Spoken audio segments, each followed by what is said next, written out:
네, 나선 토크 4시보다 조금 일찍 시작하는 썰전 라이브 시작합니다. 먼저 오늘 패널 소개하겠습니다.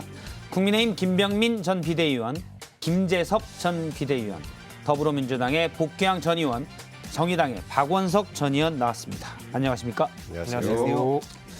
저희가 늘 공평하게 민주당 관련 뉴스 하나, 쟁점 하나, 그리고 국민의힘 또는 대통령 쟁점 하나 이렇게 정하는데 물론 사건의 중요성 또 여러 시청자들의 관심에 따라 비중은 달라질 수 있습니다. 이렇게 정하고 있는데 오늘도 먼저 국민의힘 얘기부터 시작하도록 하겠습니다. 첫 주제는 판사 앞에 선 국민의힘.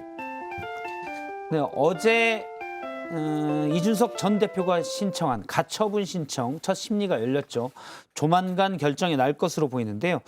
그에 앞서 오늘 이 가처분 신청의 대상인 비상대책위원회가 출범 이후 첫 회의를 열었습니다. 여기에서 임명장 수여식이 비대위원들에 대한 임명장 수여식도 지금 저렇게 있었고요. 오늘이 비대위 출범 첫 회의였습니다. 그런데 여기에서 주호영 비대위원장이 공식적으로 비대위 자체에 대해서 사과를 하면서 저렇게 인사를 했는데 고개를 크게 숙였습니다. 주호영 비대위원장의 얘기를 한번 들어보겠습니다.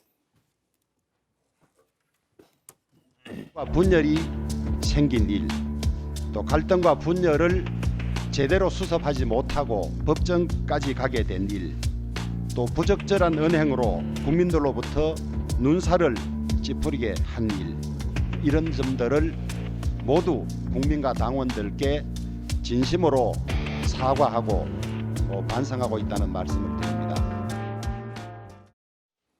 비대위가 출범해서 진심으로 사과하고 반성하고 있다라고 주호영 비대위원장이 얘기를 했는데요. 문제는 이준석 전 대표가 신청한 가처분 신청이 만약 인용이 되면 이 비대위 체제 자체가 무산이 됩니다. 어제 첫 심리가 열렸었는데 저희가 쟁점별로 하나하나 조금은 따져보도록 하겠습니다. 먼저 첫 번째 쟁점을 보면요. 이 비대위를 승인한, 의결한 상임전국위와 전국위원회를 열자라고 의결 과정입니다. 당시에 비대위 전에 있던 최고위원들이 상임전국위의 안건을 의결했는데 그때 이미 사퇴 선언을 한 배현진 최고위원, 윤영석 최고위원이 이 최고위 의결에 참여해서 절차가 잘못됐다라는 게 이준석 전 대표 측의 주장이고요. 비대위 측의 주장은 사퇴하겠다라고 말한 것이 공식 사퇴는 아니고 당에 전화나 팩스로 공식적인 사퇴 의견을 보내야 비로소 사퇴가 된다. 그전까지는 최고위원 직위가 유지된다라는 게 비대위 측의 입장입니다. 그러니까 최고위원이 아닌 사람이 최고위원에 참여했냐 아니냐의 쟁점인데요.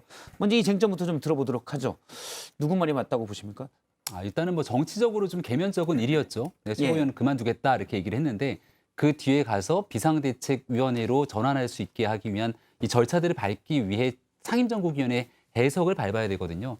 근데 그러기에 의결 정족수가 일단 부족한 상황에서 아직은 최고위원 사퇴하지 않았기 때문에 법적으로는 최고위원직에 있으니 모여서 의결 절차를 밟았다라는 겁니다. 그러니까 정치적으로 봐서는 이 앞뒤가 맞지 않는 것 아니냐 이렇게 주장할 수는 있을 텐데 이제 정당의 행위에 대한 법적인 근거, 규정들을 따라서 가기 시작하면 이 내용을 위법했다 이렇게 보기는 어려울 겁니다. 그러니까 정치적인 행동 또 이 내용에 대한 위법적인 행동을 달리 볼 필요가 있는데 정치적으로는 다소 어색하다 이렇게 얘기할 수 있을지라도 그 내용에 대해서 일단 법적 하자를 묻기는 어려울 것 같다는 생각입니다. 저희가 지금 네 분이 물론 율사는 계시지 않습니다만 정치권에 또 오래 계셨고 상식과 교양, 덕망이 있는 걸로 각자 판단하고 있기 때문에 그 판단하에서 저희가 상식적으로 얘기를 해보도록 하겠습니다. 개면적고 민망하고 정치적으로는 있어서는 안 되는 일이 벌어진 거죠. 그쪽 최고위에서. 그러니까 정치하는 집단이기 때문에 그 내에서는 더더군다나 최고 지도부에 있는 정치인들은 말 한마디가 곧 결정이고 그것이 갖는 영향력이 굉장히 큰 것이거든요. 그래서 보통 통상의 경우에 최고위원을 사퇴하는 경우가 왕왕 발생했었는데 사실 발언으로 끝납니다. 그러면 사퇴한 것으로 다 처리를 하고 인정이 됐던 것들이 우리 문화였어요. 어느 당이든 간에. 그런데 유독 이번만 이렇게 공식적으로 서류로 사퇴를 했느냐 안 했느냐 이걸 가지고 법정 공방까지 가게 된 것은 우선은 공당으로서 체면이 많이 손상되는 이런 일이고 정치적 상식은 최고위원쯤 되는 정치인들은 본인이 말로 뱉으면 그것으로서 정치적 효력은 발생하는 것이다라는 주장이 맞는 것 같고 이거를 뭐 법에서는 어떻게 판단할지 저는 잘 뭐 판단을 안 씁니다만 굉장히 민망한 꼼수 법정 투쟁이다 이런 생각을 좀 합니다. 제가 이제 민망하고 또 개면적인 일이라고 서두에 말씀을 드렸는데요. 정치인의 말의 무게가 그만큼 중요하다는 얘기를 해주신 것 같아요. 다만 이제 소송의 주체가 이준석 대표지 않습니까? 우리는 절대 내로남불 하지 말자 이런 얘기 많이 하죠. 정치인의 말이 딱 던지는 순간 그 효력을 발생한다 그러면 대통령 선거 때 이준석 전 대표는 2번이나 말을 바꾸면서 살아 돌아오죠. 제 역할은 여기까지. 나 안 와. 그리고 나가. 그 다시 와요. 그리고 또 나가. 그리고 또 다시 와요. 그때 김종인 아마 전 위원장이 했던 얘기가 정치인의 말이 무거워야 된다. 한 입으로 여러 말을 해서는 안 된다는 얘기를 하게 되는데 이런 내용들 전체가 정치권에 있어서는 안 되는 일이라고 저는 생각합니다만은 이준석 전 대표 스스로가 지난날 보여줬던 말과 행동에 모순된 일이 있었음에도 불구하고 그 일을 최고위원회에서 일어났던 것을 본인이 했던 얘기와 전혀 정관계로 반대 없는 것처럼 법정 투쟁을 벌이는 것 자체가 국민의힘의 일원으로서 송구하고 또 부끄럽습니다. 근데 이게 이제 비상 상황의 사유가 최고의 기능 상실이잖아요. 그게 이제 최고위원들의 줄 사퇴로 인해서 기능 상실이 된 건데 그걸 비상 상황으로 해석하고 선언하기 위해서 기능을 상실시켰던 최고위원들이 다시 부활해서 최고위원회를 소집해가지고 거기서 이제 전국위를 소집했어요. 그 순간 기능이 살아난 거잖아요. 이 여러 가지 지금 모순에 빠져 있어요. 앞서 이제 복경 의원님이 잘 설명을 해주셨지만 원래 당 지도부의 그 진퇴는 말로 선언하는 순간 성립이 되는 거지. 기존의 어떤 정당에서 그거를 사퇴서를 접수하고 당 사무처가 그걸 접수받는 순간에 이게 사퇴 효력이 발생한다. 이제 이런 식의 해석이나 관행이 있었는지 잘 모르겠어요. 아마 이준석 대표가 이걸 쟁점화하는 대목은 그런 것 같아요. 그러니까 배현진 최고위원이 나와서 우리도 다 지켜봤지만 오늘부로 사퇴한다. 정치적 선언을 하는 순간 사실은 사퇴가 성립되는 건데 말을 바꿨죠. 사퇴 선언은 아직 안 냈고 그리고 이제 주호영 그 비대위원장은 거기다 또 민법 691조 뭐 이걸 갖다가 또 말씀을 하세요. 설사 사퇴했다 하더라도 위임 사무를 맡은 자가 긴급한 의결이 있을 경우에 긴급한 의결에는 참여할 수 있다. 저는 뭐 법률가가 아니라서 주호영 비대위원장이 판사 출신이니까 네, 법률가가 아니라서 그 민법 조항이 이 경우에 해당하는지는 잘 모르겠어요. 근데 그 쟁점에 있어서는 굉장히 사실은 어색하다. 이 말씀을 드리지 않을 수 없고 이제 또 다른 쟁점이 그거죠. 과연 이게 그건 저희가 따로 또 다룰 거여서 그렇습니까? 일단 제가 하나만 여쭤볼게요. 네. 박원석 의원님은 정의당 사무총장을 사퇴한 적이 있잖아요. 저는 임명직이지 않습니까? 예. 선출직이 아니고. 그리고 저도 사퇴서 따로 안 냈어요. 근데 사퇴할 때 우리가 동사무소에 가서 예를 들어서 주민등록 이전 신고할 때 여기 주소지 이쪽 이전하고 이쪽으로 간다 할 때 신고를 하잖아요. 그거 아니고 저는 물러납니다라고 얘기하면 그걸로 끝인 거죠. 저는 임명을 받은 사람이기 때문에 임명권자인 당대표한테 나 물러나겠다. 그리고 당원들한테 SNS를 통해서 저 물러납니다. 이러면 끝이죠. 무슨 사퇴서가 어디 있습니까? 그러니까 아주 냉정하게 법적으로만 판단을 하면 그리고 당에서 말 그대로 서류를 제출해야지만이 그때부터 사퇴 효력을 발생한다고 하면 그리고 지금 심사의 대상이 법적인 것이라고 생각을 하면 결국에는 사퇴서가 수리됐을 때 사퇴했다라고 볼 여지가 있죠. 아주 냉정하게 법적으로만 따지면. 근데 이 실제로 비상 상황이 유발된 전체적인 과정을 보면 되게 이상한 거거든요. 이건 비상식적인 거고. 예를 들면 과연 지금 이것이 비상 상황이 맞느냐, 그다음에 이 절차가 이게 뭐 상식적으로 맞느냐 이 얘기를 우리가 생각을 해보게 되면 뭐가 있냐면 배현진 최고위원이 사퇴한 이후에 다시 최고위원회에 비상대책위원회를 의견하기 위한 회의에 참여하는 과정에서 원내대변인이 했던 얘기가 굉장히 웃긴 얘기가 있었어요. 뭐가 있었냐면 원내대변인이 뭐라 그랬냐면 기자들이 물어봤거든요. 배현진 의원은 어떻게 된 겁니까? 라고 물어보니까 원내대변인이 이렇게 얘기합니다. 최고위의 기능을 일시적으로 유지할 필요가 있어서 배현진 최고위원이 참여를 했다.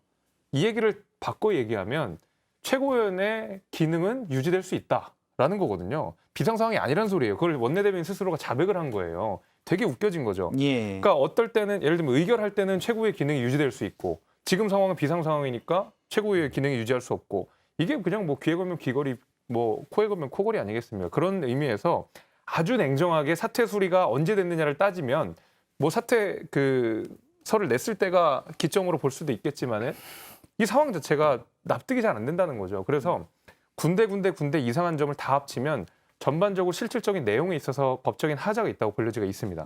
저는 그런 의미에서 가처분 신청이 인용된 가능성이 높진 않더라도 조금 있다고 보는 거예요. 일단 제가 말씀을 드리면은 저희 넷 중에 다 법 없이 살 뿐인데 김재섭 전 비대위원이 법대 출신이라는 거. 잘 모르시더라고요. 최대 출신인 정치권의 율사분들 출신 분들이 많은데 저 이제 일단 법대 출신이어서 네. 말의 무게가 좀 더 실리네요. 법대 체육학과 같아요. 대통령의 꽈우배긴 한데 어쨌든 예. 체격은 비슷합니다. 예. 네. 예, 일단 그러면 그때 논란이 됐던 사실 지난번에도 저희가 한번 들었는데요. 지난달 29일이죠. 배현진 최고위원이 당시에는 저는 오늘부로 사퇴합니다라고 한 말이 있습니다. 그 얘기를 들어보겠습니다. 저는 오늘 최고위원직에서 사퇴합니다. 저는 오늘 최고위원직에서 사퇴합니다. 윤석열 정부가 5월에 출범한 이후에 속 시원한 모습으로 국민들께 그 기대감을 충족시켜 드리지 못한 것 같습니다. 예, 오늘 사퇴합니다라고 했는데 8월 2일 날 최고위원회에 다시 참석해서 예, 당시 상임 전국위 안을 의결한 것 때문에 얘기가 되고 있습니다. 이준석 전 대표가 당시 이 부분을 페이스북에 쓰고 강하게 비판한 바가 있었지요. 표결 정수가 부족하다고 사퇴했던 분이 어떻게 다시 살아나냐 뭐 이런 논란이었습니다. 자, 첫 번째 저희가 이제 판사가 가처분 신청을 맡은 판사가 좀 더 고민해서 결론을 내겠지만 저희가 상식적인 수준에서는 어떻게 봐야 하는지를 지금 논의하고 있습니다. 그럼 두 번째 쟁점에 대해서 살펴보겠습니다. 두 번째 쟁점은 앞서 박원석 의원님이 잠깐 얘기해 줬는데요. 비대위 설치 요건이 과연 타당하냐라는 겁니다. 국민의힘 당원에는 당대표가 거리됐을 때 또는 최고위의 기능이 상실됐을 때, 예, 상실 등 했을 때 상실되는 등 당의 비상 상황이 발생한 경우 비대위를 만들 수 있다라고 돼 있습니다. 그런데 이게 과연 비대위를 만들 수 있는 상황이냐라는 건데요. 이준석 대표 측 주장은 권리나 최고위 기능 상실에 해당이 안 된다. 권리가 아니고 사고기 때문에 직무대행이죠. 그리고 어쨌든 의결 정족수의 모수는 제적수기 때문에 사퇴하더라도 모수는 계속 살아있기 때문에 기능 상실이 아니다라는 의견입니다. 반면 비대위 측에서는 앞서 보는 등에 해당하는 비상 상황이다. 대표가 2년의 임기 중에 6개월이 비는데 이게 어떻게 비상 상황이 아니냐. 그래서 상임 전국위에서 비상 상황으로 규정했다면서 절차에 어긋나지 않다고 주장하는 양측의 주장입니다. 이 얘기는 복경 의원님 얘기부터 들을까요?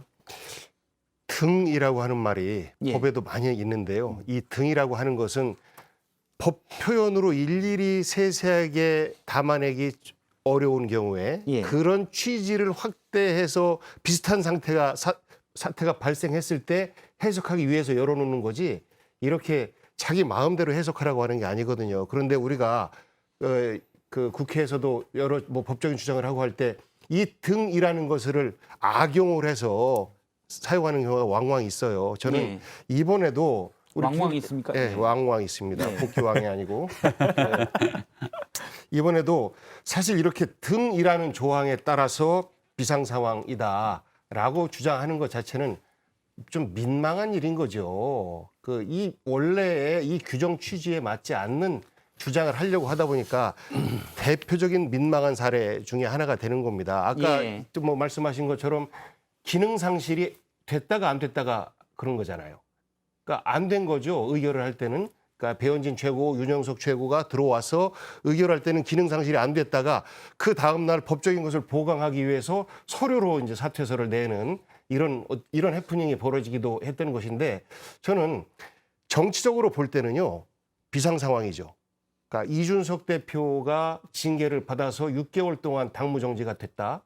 이 부분은 이건 비상 상황입니다. 이것을 이준석 대표 당사자가 법적으로 해석을 하면서 사실상 이런 논쟁이 촉발이 된 것인데 이것에 대해서 똑같이 그 비대위와 당에서도 꼼수로 지금 법적 대응을 하고 있는 것이거든요. 그래서 결국 국민 눈높이에서는 정치적인 비상 상황은 맞으나 법적으로 볼 때는 현 비대위 출범 자체에 정당성이 있을까라는 의구심을 갖는 것이고 예. 제가 이제 여러 법조인들한테 이렇게 물어보면 어떤 판단을 내리든지 간에 인용이든 기각이든 간에 판사 입장에서는 다 근거가 있는 주장들이기 때문에 오히려 판단을 내리는데 편하다라는 말을 할 정도로 양쪽 주장에 허와실이 다 있는 겁니다. 예. 그래서 그 해석에 대한 여지들, 당원에 대한 등에 대한 여부가 있기 때문에 이걸 판단하기 위해서 당원에 대한 해석을 상임정국위원회가 가지게 되는 겁니다.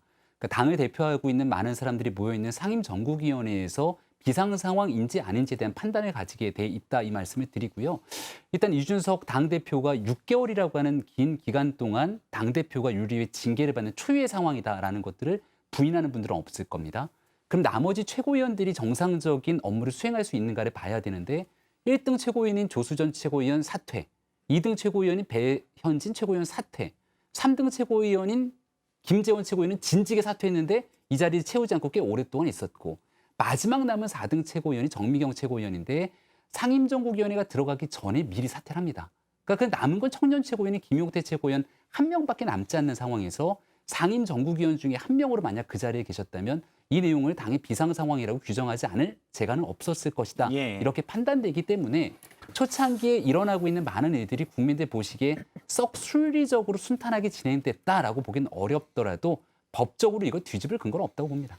아니 이게 이제 좀 전체적으로 많이 무리수가 거듭되다 보니까 이게 좀 앞뒤가 안 맞고 여러 가지가 엉켜 있는데 당 대표가 사상 초유의 당권 정지 6개월이라는 징계를 받은 걸 이제 거리에 준하는 비상 상황으로 볼 수 있느냐 이게 하나의 쟁점이잖아요. 예. 근데 그에 앞서서 뭐라 그랬냐면 이거는 거리가 아니다 사고다 이렇게 또 규정을 했어요. 그래가지고 직무대행 체제를 만들었습니다.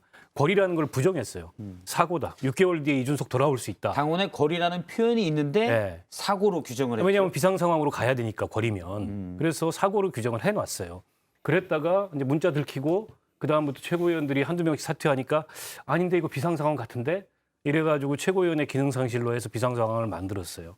물론 이 당원에 등자가 붙어 있는 건 이제 해석의 여지가 있는 거고 그 해석 권한을 상임정국위원회가 갖고 있는 건 맞는 것 같아요. 예. 그리고 이제 그 대표적인 비상 상황의 예시가 당 대표의 권리 또는 최고위원회 기능 상실이죠. 그렇게 해석하는 게 합리적인 것 같은데 그에 앞서서 당 대표 징계 상황을 비상 상황이 아니라고 이거 사고라고 또 규정을 해놨잖아요. 그랬다가 그걸 뒤집고 최고위원회 기능 상실에 해당하는 비상 상황인 것 같다고 했는데. 그걸 만드는 과정에서 최고위원들이 되살아나서 다시 의결을 하고 그리고 궁극적으로는 이제 상임정국위원회에서 이거 비상 상황이다 이렇게 선언을 하고 매끄럽지가 않아요. 그렇다 보니까 이건 절차적 하자가 있는 거죠. 물론 상임전국위원회에서 그럼에도 불구하고 최고위원회 그런 의결에 대해서 문제 제기를 하지 않고 왜 그런 식으로 의결을 했냐 이거 절차상 무리가 있다. 그냥 비상 상황임을 해석했다면 치유된 거 아니냐. 이른바 절차적 하자가 이렇게 해석할 여지는 있어요. 그것도 이제 법원에서의 쟁점 중에 하나일 텐데 저희는 법을 만들긴 하지만 국회에서 국회의원들이 그리고 정치인들이 법을 만드는 사람들이지만 법을 해석하거나 무슨 법률가는 아니기 때문에 사법부의 몫이죠. 네, 모르겠습니다. 모르겠지만은 정치적으로 봤을 때는 저는 너무 무리수가 거듭됐기 때문에 여러 가지 저는 하자가 있어 보여요. 지금 우리 논의에서 건너뛴 것이 하나가 있는데 이준석 대표가 자리를 비웠다라는 것이 곧바로 비상 상황으로 연결되는 것은 아닙니다. 왜냐하면 이준석 대표가 자리를 비웠다라고 하면 그것을 우리는 권한대행 내지는 직무대행이라고 하는 완충 제도가 있고 그것조차 유지하기 어려울 때 비상대책위원회가 뜨고 비상 상황이라고 인식하는 것이지 지금은 벌어진 일이 직무대행 체제에서 다 벌어진 일이거든요. 그러니까 우리가 정말 당원 당규 그대로 고지고대로 따라간다 그러면 권성동 직무대행이 있는 상황이었고 나머지 최고위원이 사퇴를 한다 그러면 가장 자연스러운 절차는 사퇴한 최고위원을 재보궐선거를 해서 다시 최고위원을 충원하는 방식이 당원 당규상 가장 적합합니다.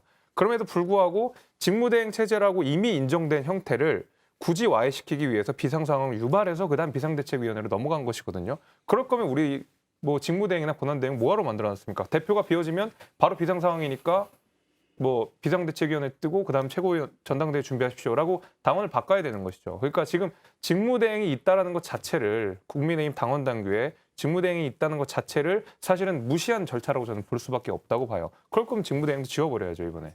예.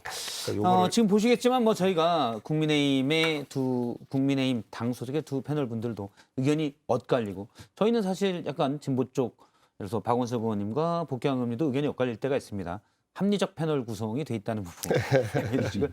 저희가 과연 비대위 체제가 절차적으로 맞냐 틀리냐 시청자분들의 의견도 유튜브 댓글 등으로 주시면 저희가 물론 다른 의견도 패널에 관한 의견도 있고요. 조금 전에 제가 보니까 김재섭 비대위원이 체대 출신이 아니라고 뭐 이런 댓글도 아시님께서 주신 바가 있습니다. 많이 받는 질문입니다. 예, 근데 예. 요거 그런 관련해서 댓글들 제가 주시면 한 말씀만 더 드리면 잠시만 이 상품권 얘기를 제가 하고 그렇습니까? 영화 상품권 굉장히 중요한 예, 이야기입니다. 댓글을 골라서 좋은 댓글 소개해드리고 무작위로 그 중에서 2명에게 영화 상품권 2장씩 드립니다. 예, 마시죠.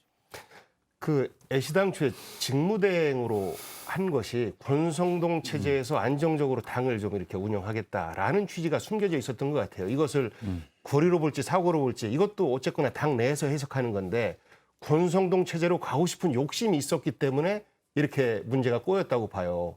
그리고 나서 이준석 대표가 그러면 당연히 조용히 이 문제에 대해서 대응을 할 거라고 기대를 했는데 6개월 후에 돌아오겠다라고 하니까 약간 스텝이 꼬이기 시작하다가 나중에 이제 문자가 들켜서 권성동 체제가 더 이상 유지되기 어렵다라는 예. 판단이 들어가니까 완전히 스텝이 다 엉켜버린 것이죠. 그래서 결국은 이렇게 스텝 엉킨 것이 윤핵관 분들의 자기 욕심에서 기인한 바가 크다. 정치적으로 볼 때는 이런 말씀 좀 추가적으로 드리고 싶습니다. 아마 상대 정당이기 때문에 뭐 국민의힘에 좋은 얘기를 하시진 않을 거라고 생각을 합니다.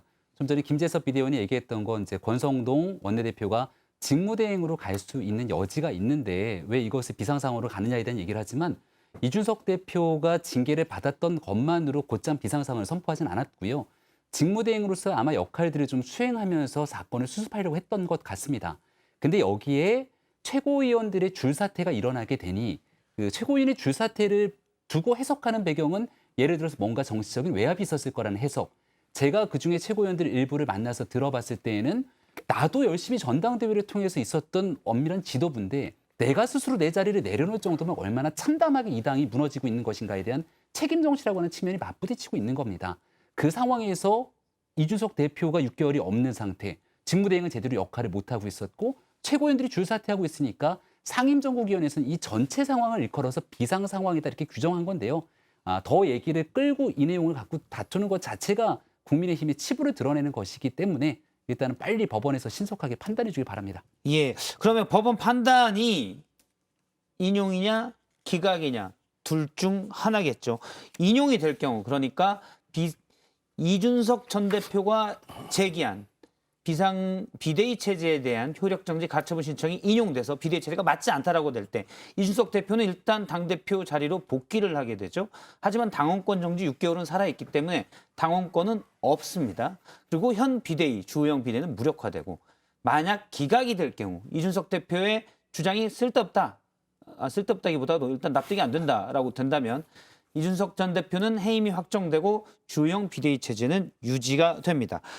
재판부는 서울 남부지법에서 하고 있는데요. 신중히 판단해서 조만간 결정할 예정이다라고 했는데 조만간이 언제가 될지는 뭐 정확히는 모릅니다. 뭐 다음 주가 될 수도 있을 것 같고요.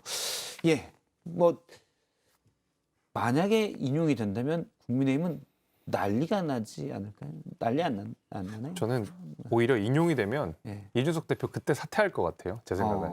그게 맞을 것 같아요. 왜냐하면 이준석 대표가 가처분 신청을 한 것은 나는 대표 자리를 절대 빼앗길 수 없어. 나는 이 대표가 너무 좋아. 그러니까 사실 그렇다기보다는 이 절차상의 부당함 같은 것들을 호소하고 싶었을 거고 예. 여기에 대해 부당함을 알려서 이른바 윤핵관들을 한 방 먹이고 싶은 생각들이 굉장히 강할 거예요. 그렇기 때문에 오히려 인용이 되면 본인이 사퇴를 하고 비대위를 인정하는 방식으로 갈 가능성이 높다고 생각이 되는 게 제가 이 생각을 조금 더 강하게 갖게 된 이유는 최근에 이준석 대표의 말의 뉘앙스 때문에 그렇습니다. 이게 뭐 그러냐면 이준석 대표가 차기 전당대회에 누군가를 지지할 거라는 이야기를 했었어요. 그러니까 자기랑 지지층이 겹치는 사람들 가운데서 지지하는 사람이 있다 그러면 지지할 수 있는 사람이 있다 그러면 자기가 돕겠다 이런 얘기를 했거든요. 그러니까 차기 전당대회를 시사했다는 것 자체가 이미 비대위 이후에 뜰 전당대회에서 이 절차 자체를 나는 어느 정도 수긍을 한다라고 저는 읽었어요. 그렇기 때문에 이 가처분 신청이 인용이 된다고 하더라도 본인이 갑자기 등장해서 나의 대표직을 달라 이렇게 유지할 건 아닌 것 같고 만약 인용이 된 뒤에 이준석 대표가 다시 당대표로 복귀를 하게 되면 이준석 대표의 정치적 생명도 사실은 그럼요. 그러니까 쉽지 사실 않겠죠. 이제 말 그대로 폭탄 호섭이 던지고 당대표가 너가 되는 살아남냐 것이고 이런 얘기 듣겠죠. 이제 기각이 돼도 이준석 대표한테는 큰 상관이 없는 게 제가 이준석 대표를 보면 정치를 굉장히 게임같이 한다는 생각이 많이 들거든요.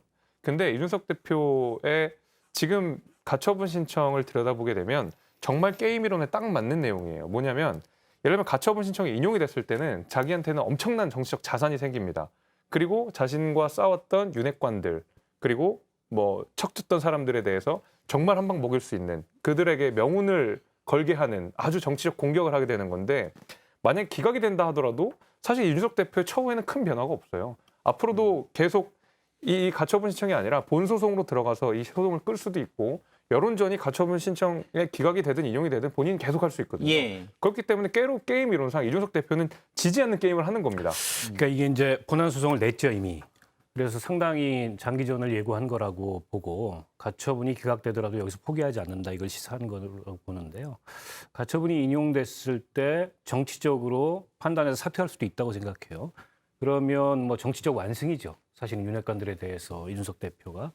물론 그렇게 안 할 수도 있습니다. 어쨌건 국민의힘은 이제 일대 혼란에 빠지게 되고 인용이 된 이후에 이준석 대표가 사퇴한다 그래서 주호영 비대위가 또 인정되는 건 아니에요. 비대위는 그 자체로 효력이 정지되기 때문에 다른 비대위를 만들어야 되는. 예. 지금 이제 살아있는 최고위원이 여전히 3명이 있습니다.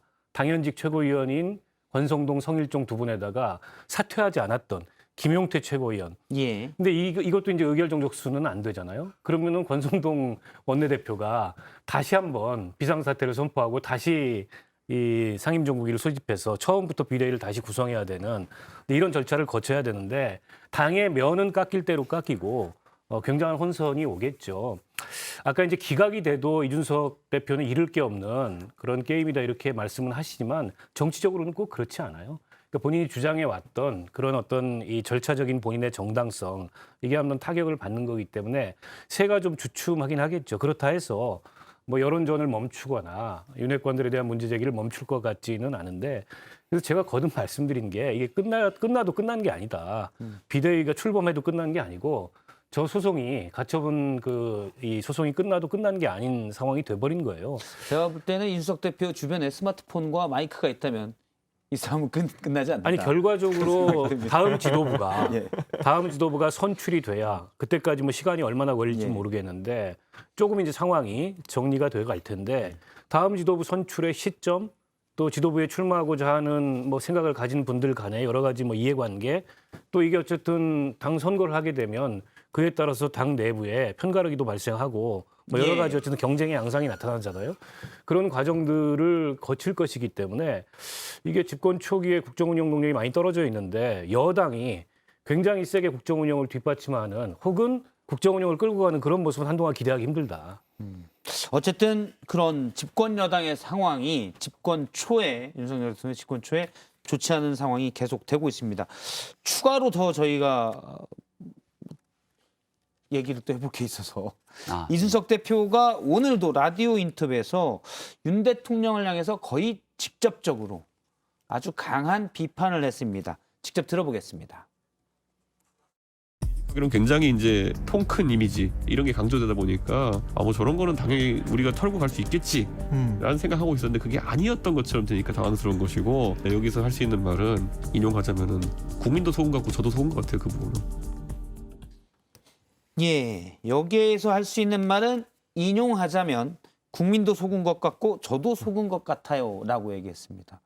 말이 앞뒤가 안 맞네요. 아 그래요? 이건 윤석열 대통령에게 속았다 이 얘기인 것 같은데 지금 왜냐하면 말이 앞뒤가 안 맞는 게 토요일 기자회견에서 양두구육을 얘기했고 예. 양의 머리를 내걸고 개고비를 가장 열심히 잘 팔았던 사람이 저라고 얘기를 하지 않습니까? 그러니까 그 얘기즉슨 본인이 아닌 것을 알면서 국민들 앞에 사실상 사기쳤다는 얘기를 하고 있는 건데. 근데 그렇죠. 토요일의 기자회견 그렇습니다. 근데 오늘자의 기자회견에서는 나도 속았다. 사실은 나는 양의 고기인 줄 알았다라는 이게 얘기를 하는 거죠. 앞뒤가 안 맞는 얘기입니다.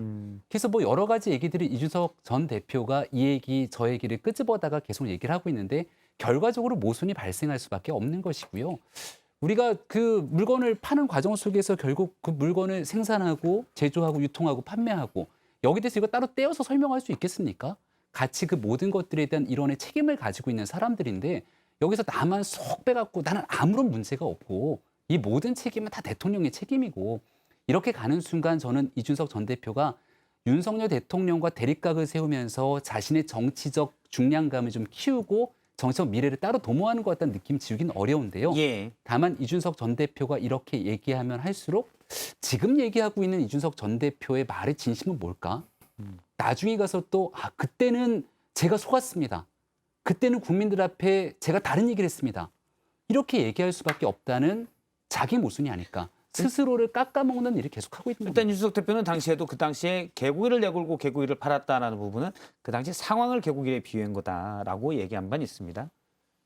그러니까 결과적으로 그렇게 얘기를 한 거죠. 13일 날 기자회견에서 본인이 양도구역했다라고 하는 것은 본인은 양국인 줄 알았는데 팔고 보니까 결과적으로 개고기였다 이런 말이거든요. 그래서 이제 그 뭐 말장난으로 연결시키는 것은 조금 부적절한 것 같고 결과적으로 굉장히 통이 큰 줄 알았다. 뭐 여러 포용도 하고 이럴 예. 줄 알았는데 아니더라. 아까 그 말하고 똑같은 거예요. 양도구역이나 뭐 통이 작다 알고 보니까 뭐 저도 속고 국민도 속았다. 이렇게 이제 국민의힘 쪽에서 기억할 수 있는 그쪽 지지자들이 기억할 수 있는 단어를 통해서 본인을 자꾸 이렇게 반복해서 환기시키는 주장들을 하고 있는 것인데 저는 지금 아니면 이준석이라고 하는 정치인이 자기 지지층에 확실하게 각인시킬 수 있는 기회가 다시는 안 올 거라고 봐요. 지금 말씀한 게 그 국민의힘 지지자들이 기억할 수 있는 표현이라고 했는데 국민도 속고 나도 속았다 이 말이 2008년에 당시 이명박 대통령과 첨예하게 갈등을 빚었던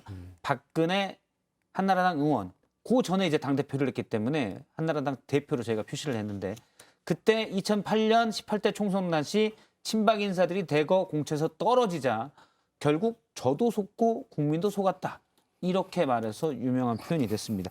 지금 윤석열 정부가 대부분 이른바 친이계로 구성돼 있다는 얘기가 많은데 반윤 세력을 모으려고 굳이 14년 전 멘트를 꺼내왔을까요? 글쎄요, 뭐 저 말을 꺼낸다고 모이는 건 아닐 텐데. 왜냐하면 이준석 대표가 인용하자면이라는 표현까지 썼어요. 뭐 그런 인용이나 그런 화법을 잘 구사하잖아요. 뭐 윤핵관 호소인 이런 표현도 과거에 이제 성희롱 사건에서 뭐 피해 호소인 이런 예. 얘기가 이제 민주당 내에서 굉장히 쟁점이 됐었는데 그런 걸 이제 패러디한 거지 않습니까? 이것도 마찬가지이긴 합니다.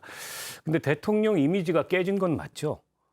사실은 윤 대통령이 정치 경험도 짧고 그다음에 좀 거칠고 그러나 대인배 그다음에 굉장히 소탈하고 포용력이 있는 이런 이미지를 기대했는데 이번에 이제 이준석 대표 기자회견 하는 거 보면서 대선 때부터 쌓여왔던 앙금을 사석에서 이 XX 저 XX 이렇게 풀었다 이런 게 이제 온 국민이 알려졌고 대통령실의 누구도 여당의 누구도 대통령은 그런 말씀을 하셨을 리가 없다고 부인하지 않아요.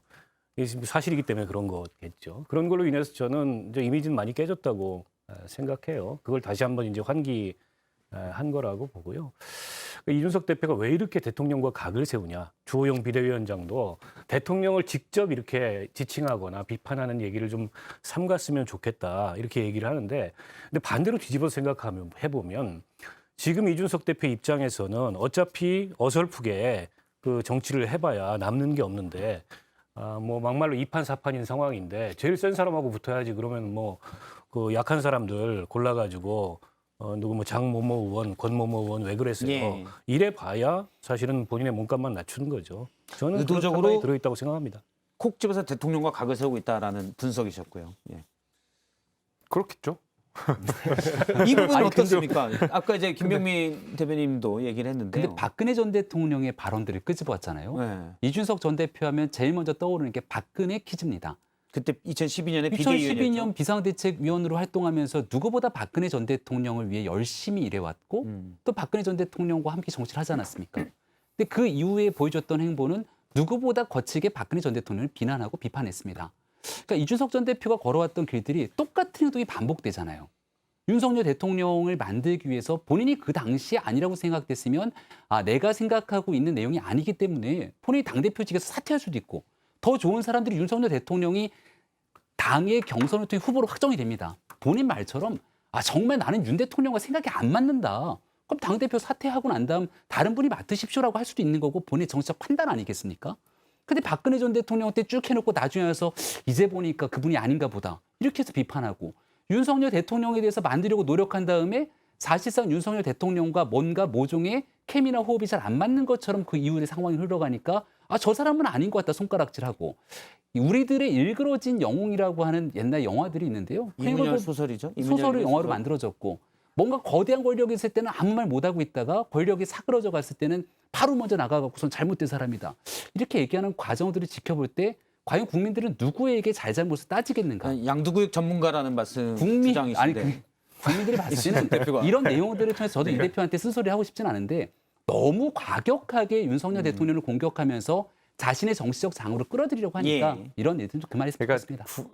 만약에 굳이 이제 이준석 대표의 말에 앞뒤를 맞춰본다 그러면 당시에는 양두구육인지 몰랐으나 사후적으로 대통령이 된 이후에 보니까 양두구육이더라라고 하면 사실 말이 맞긴 맞죠. 예. 근데 궁색하잖아요. 이런 변명을 저까지 해야 되는 거니까. 근데 그래서 이제 사실 이제 이준석 대표가 주장하는 바, 특히 이제 지난 토요일 날 했었던 내용 중에는 우리 보수 정당이 새겨야 될 내용들이 굉장히 많습니다. 예. 특히 그리고 이게 사람 간의 싸움이 아니라 윤핵관과 이준석의 싸움이 아니라 어떤 세대 간의 투쟁, 그다음에 이념 간의 어떤 노선 투쟁, 굉장히 좋은 내용들이 많이 있거든요. 근데 이게 말이 자꾸 길어지다 보면 사실 그 노선 투쟁이라고 하는 크고 좋은 명분들이 자꾸 약해져요. 저는 그런 의미에서 이런 그 비판들은 사실은 이른바 이해관들 탭이 많이 나오지 예. 않습니까? 이제 그분들에게 맡겨두고 저도 뭐 가끔 이준석 대표를 지지하고 그 편도 들어주고 하지만은 그 여기한테 맡겨놓고 본인은 그냥 일단 가처분 신청에 최대한 대응을 하는 것이 맞지 않느냐 생각이 듭니다. 알겠습니다. 본인은 이해관이 그러면은- 아니라는 얘기네요. 저는 이해가 아닙니다. 이해관 김재섭 비대위원님 아니시고 저는 저 이준석 대표 옆 동네에 사는 2살 어린 동생입니다. 2살 어린 그냥 동생. 그렇죠. 옆 동네 동생이고. 네. 한때 네. 또 이준석 대표와 친했지만 지금 예. 윤핵관 제가 윤핵관인가요? 저는 국민의힘의 사람입니다. 국민의힘 저도 네. 바꾸겠습니다. 국민의힘 사람으로 하겠습니다. 두 분 생각이 달라요. 이렇게 가만 들어보면 두 분 아니, 생각이 많이 다릅니다. 사는 동네 거리가 달라서 그래요. 옆 동네고. 그래도 두 분 다 강북에 아, 좀 그래도 부가 다르기 분당천 때문에. 옆으로 쭉 다 이어져요. 윤핵관에 많이 경도돼 있고 어. 돌경도돼 있고. 용산에 좀 더 가깝게 살고 용산이랑 좀 더 먼 걸로. 아, 뭐 제가. 그렇습니다. 거리상으로 제가 용산에 좀 더 가깝네요. 그렇죠. 광주에. 광진이시니까. 저는 뭐 붙어 있습니다. 노원이랑. 예. 네. 알겠습니다. 지리적으로 그렇게 되네요. 네, 알겠습니다. 다음은 강지영 아나운서의 썰픽 보도록 하겠습니다.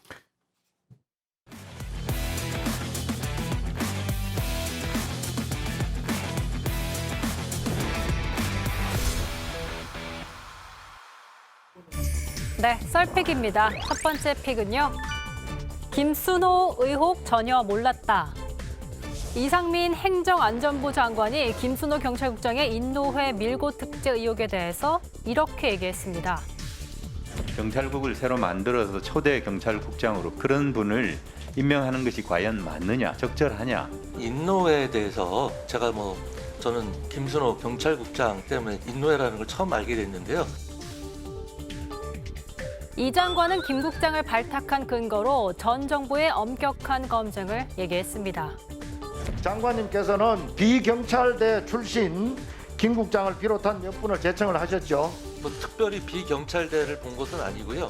문재인 정부에서 경찰의 별이라고 하는 경무관 승진을 엄격한 심사를 거쳐서 했기 때문에 믿을 만한 사람이라고 판단했습니다.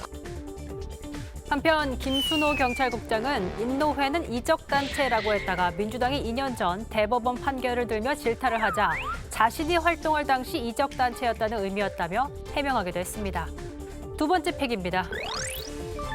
홍보수석의 김은혜. 윤석열 대통령이 대통령실 신임 홍보수석에 김은혜 전 국민의힘 의원을 내정한 것으로 알려졌습니다. 관련해서 오는 21일 일요일에 발표가 있을 예정인데요. 앞서 대통령실이 기존의 2실장 5수석 체제에 더해서 기획실장과 일부 수석을 더 두는 방안이 검토 중인 것으로 알려지고 있습니다.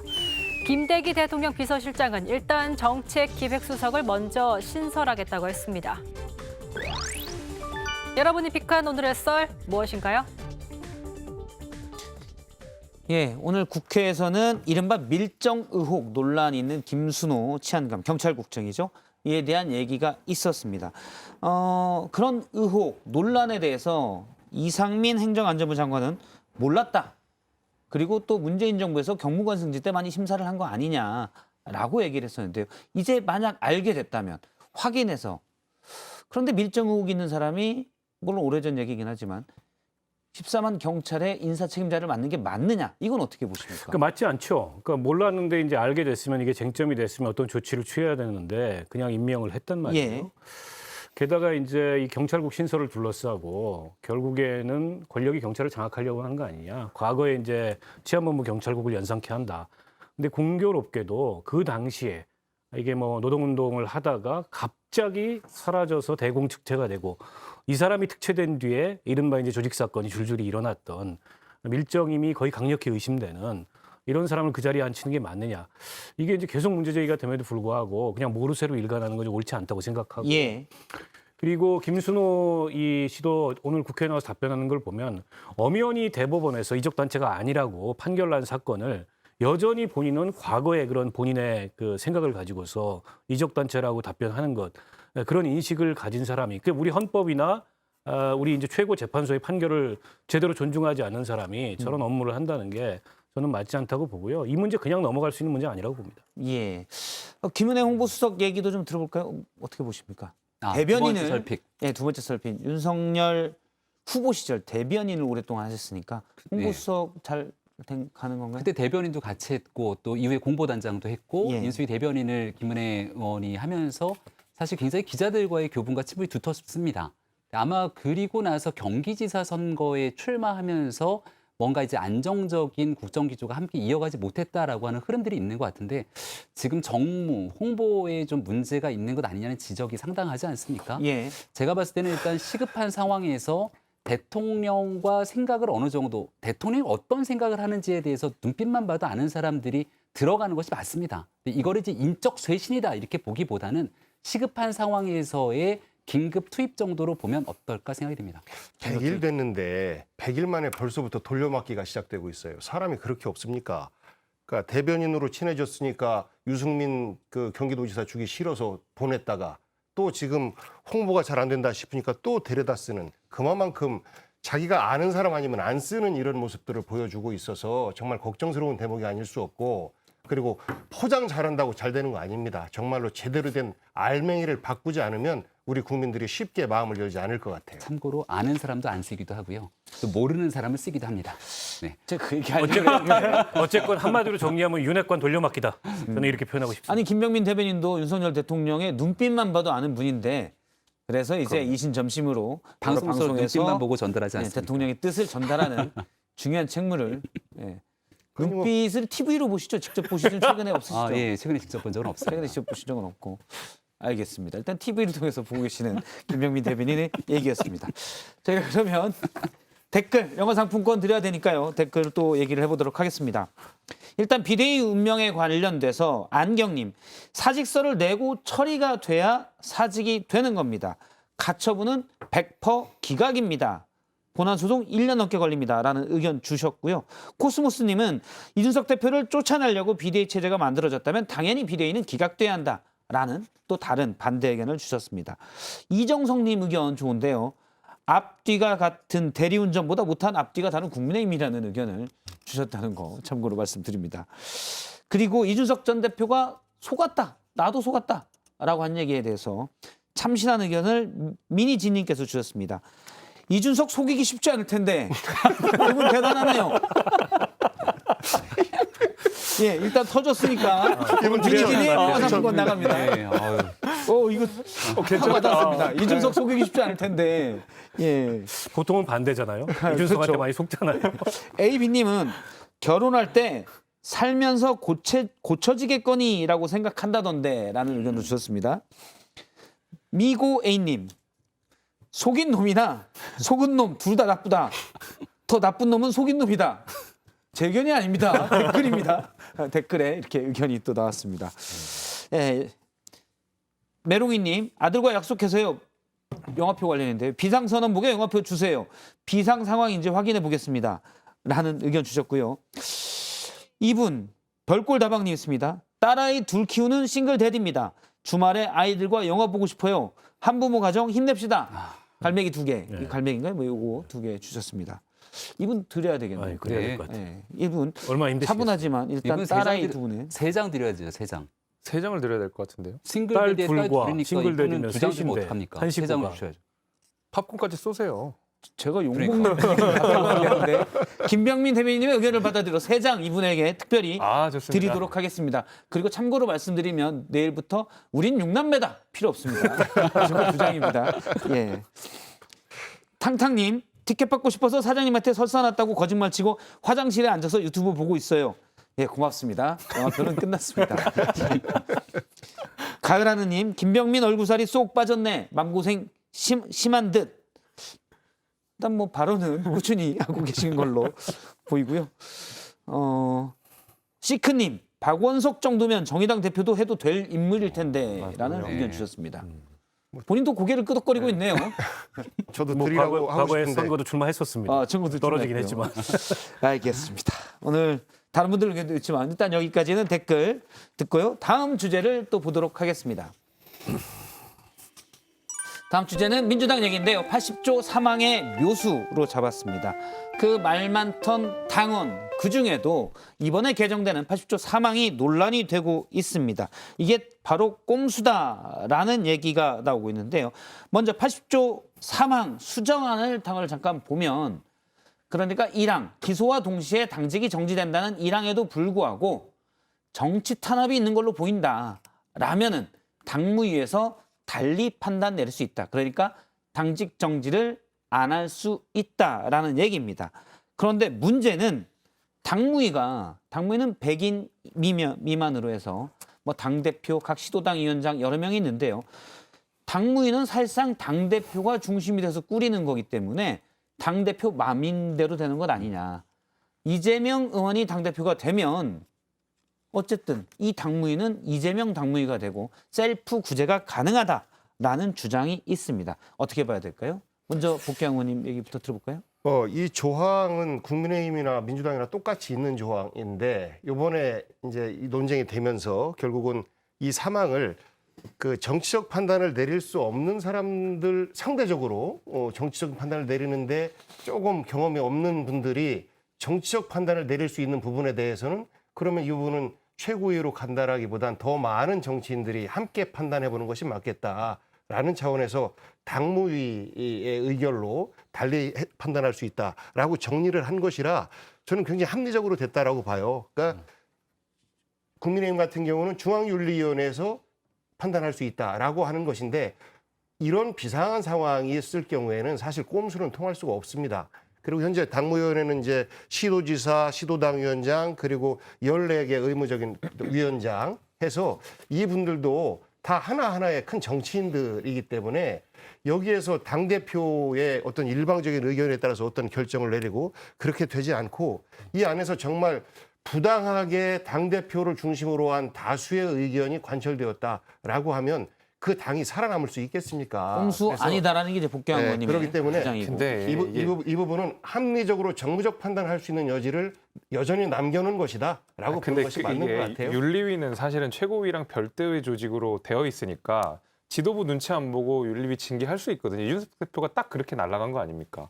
근데 이제 당무위라고 하는 것은 기본적으로 최고위원들이 들어가 있고 당대표 들어가 있고 당대표의 영향력 아래에 있는 뭐 시도당 위원장이라든지 이런 분들이 들어가 있으면 대표의 입김이 작용하지 않을 수가 없어요. 당대표가 그 안에 참여하고 있기 때문에 의장으로서 참여하는데 입김이 안 들어간다는 것 자체가 말이 안 되는 상황이고 더 큰 문제는 뭐냐면 아무리 뭐 검찰이 기소를 하든 뭘 하든지 간에 당무위에서 이거 정치 탄압이다라고 규정해버리면 당무위에서 직무정지 안 시킨다라는 건데 이게 애초에 지금 말이 안 되는 소리인 게 뭐냐면 이재명 의원은 그 대장동의 몸통이 윤석열 대통령이라고 주장하고 있는 상황인데 대장동과 관련된 수사를 과연 적법한 수사라고 이야기할까요? 그 김혜경 씨와 관련된 법인카드가 정치적 탄압이라고 주장하고 있는 상황인데 과연 김혜경 씨 법인카드 관련돼서 소환 조사가 이루어졌을 때 이걸 적법한 기소라고 할까요? 절대 안 할 거라고 봅니다. 그런 의미에서 사실 이 당무위로 그 의사결정의 주체를 옮겨놨다는 것 자체가 이미 이재명 의원이 방탄 대표가 되겠다라는 이야기입니다. 근데 이제 80조 1항은 그대로 존치시키기로 했잖아요. 아무래도 이제 여론의 비판을 의식한 것 같고 당내 반발을 의식한 것 같아요. 80조 3항 현재의 규정은 이제 윤리심판원이 그 이제 징계를 취소할 수 있는 권한을 갖고 있는데 이걸 당무위로 변경한 거 아닙니까? 근데 저는 뭐 이걸 가지고 꼼수라고까지 얘기할 만한 건 아닌 것 같아요. 왜냐하면 정치 탄압이다라고 판단을 하려면 사실은 국민 상당수도 이게 수긍이 돼야 돼요.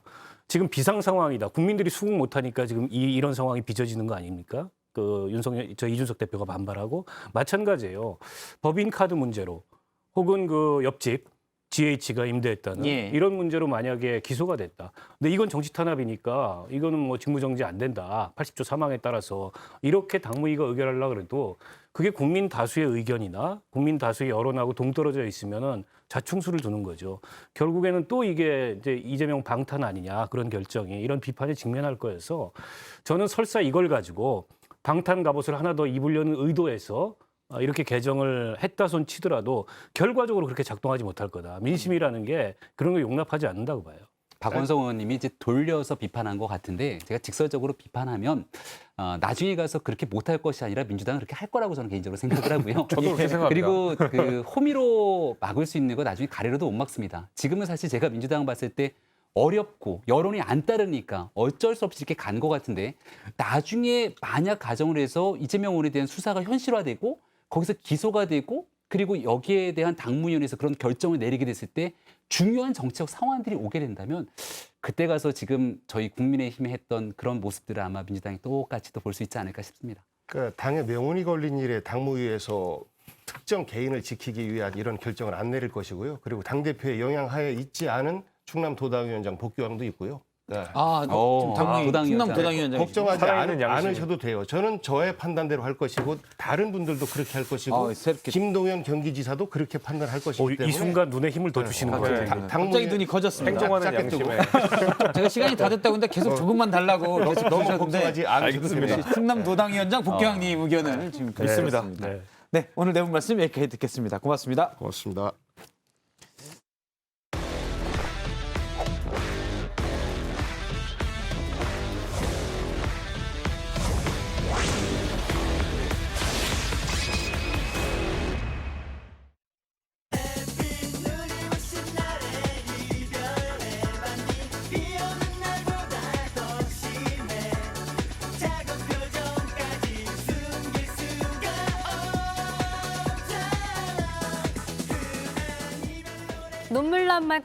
눈물 날 만큼 재밌다는 댓글이 있었습니다. 이성대 뉴스 썰기 오늘도 재밌게 한번 썰어보겠습니다. 네, 오늘 준비한 자료 바로 보겠습니다.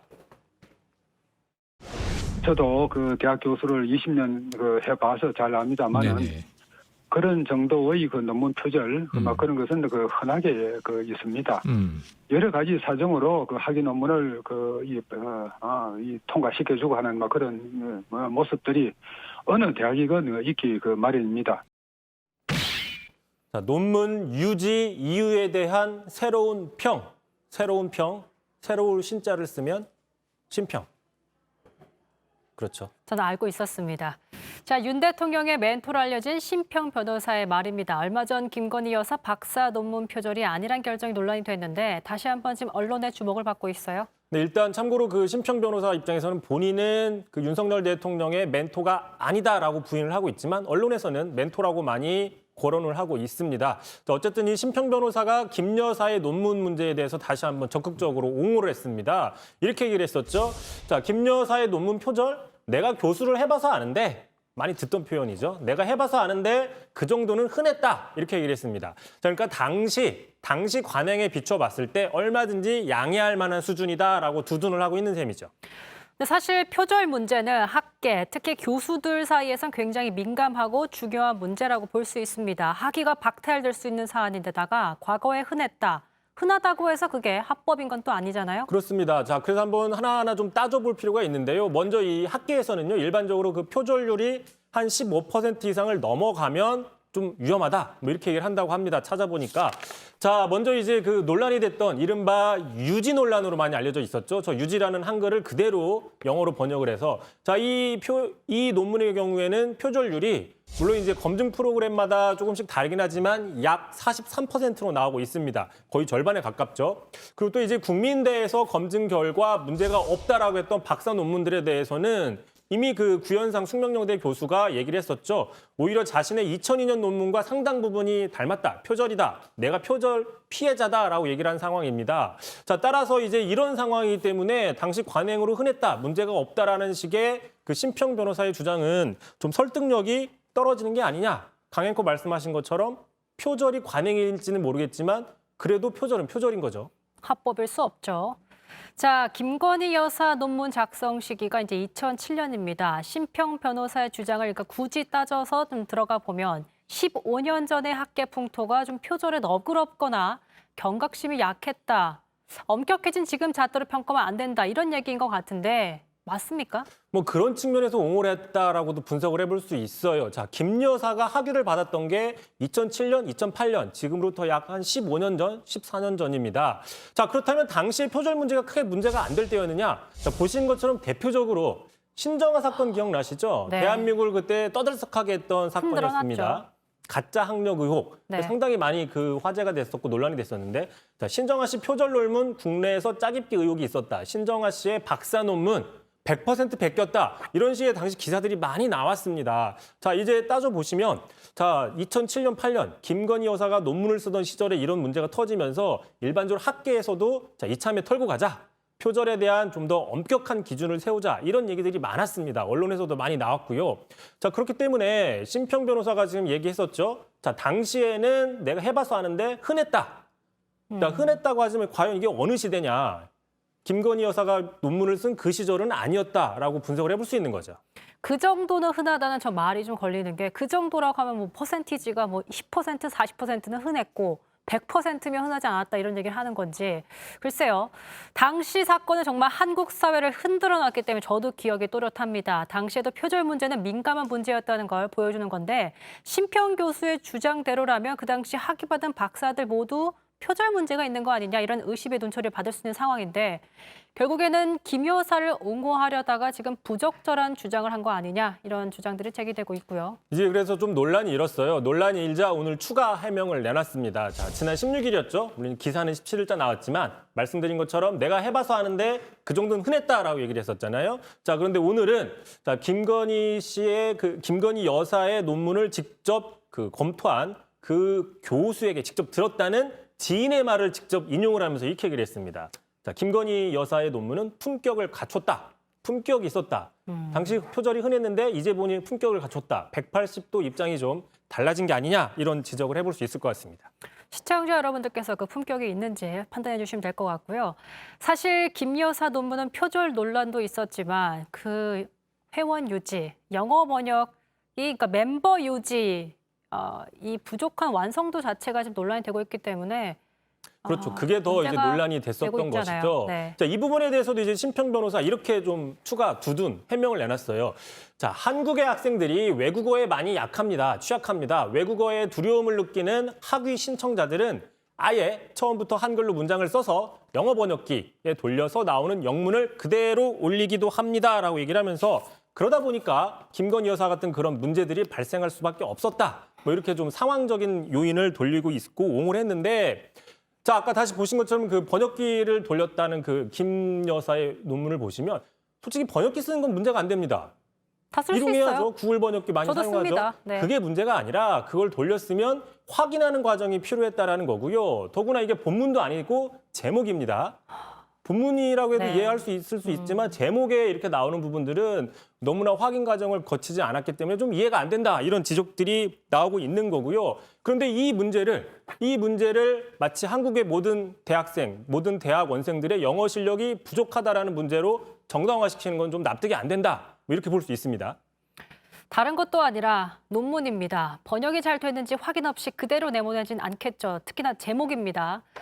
설사 그렇다 해도 심사 교수들도 못 잡아냈다는 게 당시의 얘기인 것 같은데 당사자들의 책임인 걸 지금 한국 대학원생 전체의 영어 실력이 부족해서 이럴 수 있다라고 말하는 건 정말 무리수인 것 같습니다. 그렇죠. 자, 다시 한번 따져보면 이 논문 보시면은 자, 이 논문의 그 메인테인 유지였잖아요. 유지. 뭐 영어 잘하시니까 번역기 돌리시지 않아도 뭐 잘 아실 겁니다. 참고로 제가 가져온 게 뭐냐면요. 제가 직접 한번 찾아봤더니 2015년에 교육부에서 영어에 대한 기본 어휘 지침이 있습니다. 여기에 따르면 교육부가 지정한 중고등학생용 필수 영단어 3,000개가 있어요.